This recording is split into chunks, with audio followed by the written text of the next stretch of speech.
vous êtes déjà là. Et imaginez-vous que plusieurs milliers d'années avant notre ère, l'homme avait déjà compris qu'il y avait un rythme de temps. Mais il pensait que c'était les dieux qui s'en occupaient.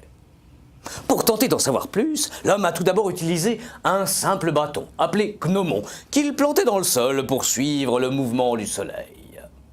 Oui, c'est grâce au soleil que l'homme a commencé à suivre le temps, mais aussi en observant le rythme des saisons, le printemps, l'été, l'automne, l'hiver. Oui, dans certaines régions du monde, il n'y a pas 4 saisons, mais bon, il y a quand même des variations de température au fil de l'année, non?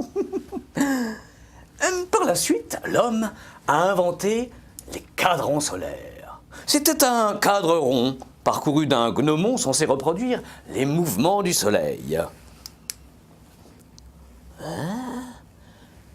Et voilà. À l'époque, ces cadrans n'étaient pas gradués. Tu sais, les graduations, ces petits traits qui permettent de dire « Papa, maman, c'est l'heure des 4 heures !» C'est bien plus tard, au Moyen-Âge, qu'on a commencé à les graduer. Mais à l'époque, il n'y avait que 4 traits. Pour marquer le début et la fin du travail et les temps de pause. Les récréations, c'est très très important, non? Les cadrans solaires nous donnent l'heure, la journée. Mais, et la nuit, me direz-vous? Hein? La nuit, le soleil ne brille pas. Non, c'est pour ça qu'on a inventé la clepsydre, un mot grec qui signifie voleur d'eau. Je te montre.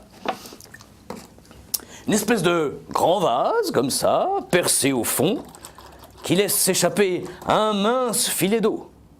À l'intérieur du vase, des petits traits horizontaux et verticaux permettent de regarder le temps qui passe. Ingénieux, non? Sur le même principe, on a le sablier. Mais oui, tu sais ce que c'est le sablier. Tu en as certainement reçu un pour être sûr que tu te brosses les dents assez longtemps. Et tant que le sable s'écoule, il faut continuer de brosser, brosser, brosser tes dents pour qu'elles brillent et qu'il n'y ait pas de caries.